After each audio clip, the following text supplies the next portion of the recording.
Akhirnya, kita telah didedahkan dengan sosok Loki yang totally 180% different daripada bayang dia yang cabi-cabi gemoy.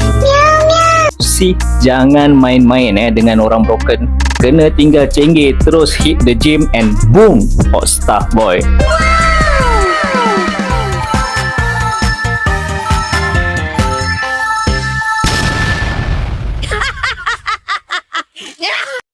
So sebelum apa-apa, jom kita review sikit my 2 cents of what happened so far dalam Elbaf arc ni. Jujur cakap, awal Elbaf arc agak mengecewakan.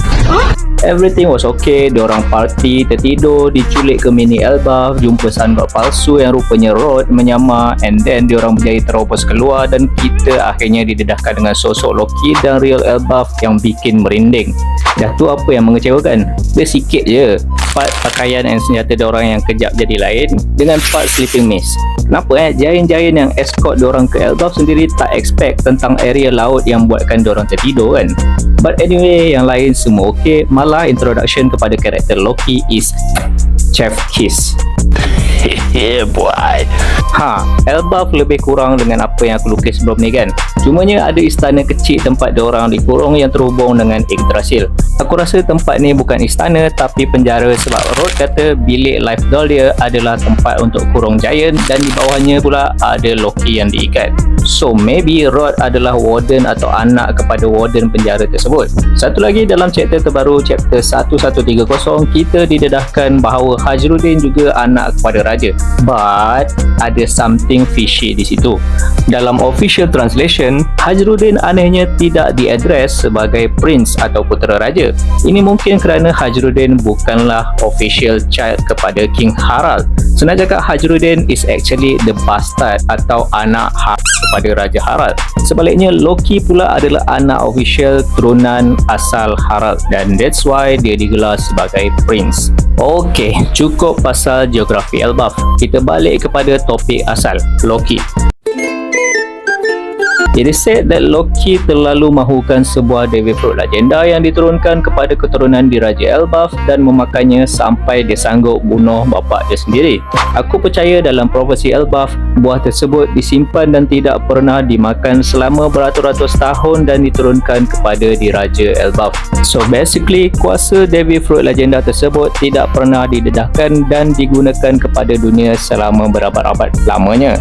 Maybe kuasa Devi Fruit itulah yang diprofesize akan menjahanamkan dunia apabila dimakan dan disebabkan itu Loki diikat supaya kuasa tersebut tidak dilepaskan kepada dunia. And then kita diperkenalkan pula dengan buah Devi Fruit legenda. Bila Oda dah lempar bahan-bahan, takkanlah kita biarkan, ya tak? Memang dah lumrah kita sebagai fans One Piece untuk masak segala bahan-bahan ni. So jom kita menggoreng tentang apakah kemungkinan Devi Fruit legenda ni.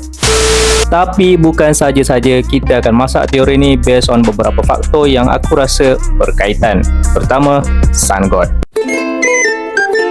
What if selain Nika, there's another Sun God? Sebab kita didedahkan dengan dua interpretasi Sun God yang berbeza. Dory dan Brogy dan giant-giant yang datang ke Elbaf melihat form Gear 5 Luffy yang serba putih dan menggelarnya sebagai Sun God Nika. Mereka terhibur setiap kali mendengar bunyi detak jantung Luffy dan ini adalah bertepatan dengan sosok Nika yang dikatakan datang dengan senyuman dan ketawa. Contrary dengan Loki pula, sebaliknya dia ingin menjadi Sun God dan membawa pengakhiran kepada dunia. Kenapa dorang ada depiction Sun God yang berbeza? Jom kita bahas. Dalam chapter 1130, Loki katakan Warland Kingdom di Elbaf adalah negara yang melahirkan peperangan. Nah, dekat sini macam biasa aku akan kaitkan dengan teori aku sebelum ni sebab menariknya pada pandangan akulah teori itu coincidentally make sense untuk dikaitkan. Aku pernah katakan Nika kemungkinan adalah pengasas Elbaf dan Sun God pula adalah gelaran kepada pemerintah Elbaf. Mungkin sekali Nika yang merupakan Sun God original adalah raja pertama Elbaf atau pengasas kerajaan Elbaf. Aku juga katakan Nika pernah berlayar ke serata dunia dan seperti Luffy, Nika juga suka masuk campur urusan negara yang dikunjunginya. Baik dari segi pantang larang seperti Luffy yang cuba pergi ke tempat-tempat yang dilarang tiap kali sampai ke sesuatu pulau seperti Apayat di Skypiea, atau Luffy membakar bendera World Government di Enies Lobby, atau Luffy tumbuk St. Charles, maupun sistem pemerintahan sendiri seperti Drum Kingdom, Alabasta and so on. Luffy basically buat apa yang dia nak buat buat dan apa yang dianggap betul. So, kalau kita connect faktor-faktor ni, kemungkinan Nika juga pernah singgah di Elbaf, sebuah negara yang dahulunya terkenal dengan kekuatan militeri terkuat yang diperintah oleh Sun God asal, seorang Devil Fruit user dengan kekuatan berelemen api. Melihat kekejaman pemerintah di sana yang menjadikan rakyatnya sebagai hamba, Nika mencabar Sun God tersebut dalam peperangan. End up, Nika menang dan free all those hamba. Nika kemudiannya dinobat sebagai Sun God dan menjadi pemerintah baru Elbaf. Dan buah Sun God asal yang telah tumbuh semula telah disimpan oleh keluarga diraja Elbaf supaya kuasanya tidak disalahgunakan. Tapi keputusan tersebut mungkin tak dipersetujui sebilangan lain penduduk Elbaf yang berhaluan kiri kerana Nika bukan berasal dari ras mereka. Disebabkan itu, mereka terus-menerus berperang sesama sendiri. Nah, buah Devil Fruit Sun God ni mungkin mempunyai kuasa matahari, a whole another level daripada merah-merah Nomi, sehingga kuasanya mampu mempengaruhi cuaca dan langit. Disebabkan itu, Hajruddin sangat berminat untuk mendapatkan merah-merah Nomi yang dijadikan hadiah dalam event Colosseum di Dressrosa untuk mencabar kuasa api Loki. Dalam bilik Life Dolls milik Rod sendiri, penduduk di sana sangat cemas apabila langit di bilik tersebut retak dan terbakar dan menganggap dunia mereka dah kiamat.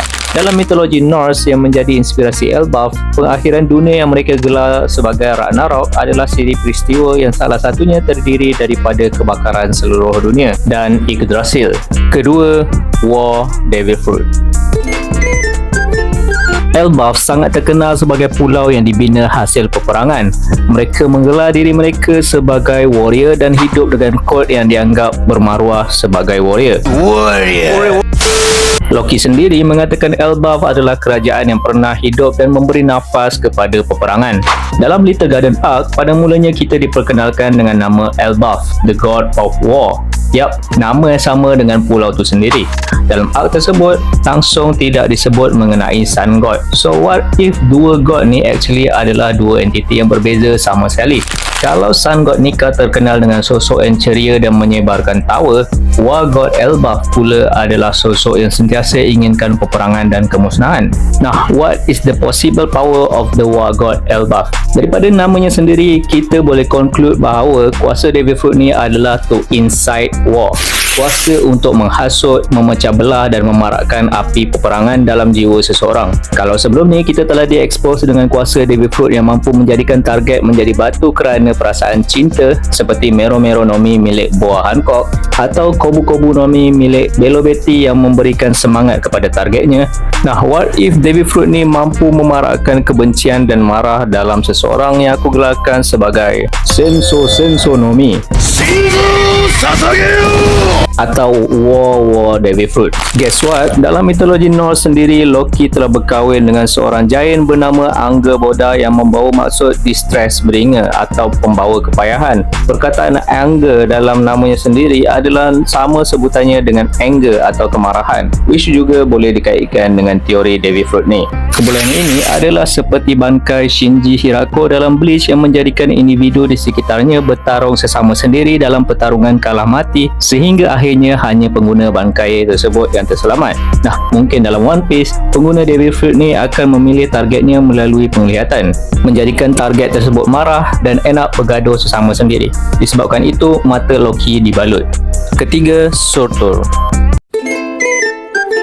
Surtur dalam mitologi Norse adalah salah seorang daripada dua villain utama punca terjadinya Ragnarok. Of course, seorang lagi tu adalah tak lain dan tak bukan Loki sendiri.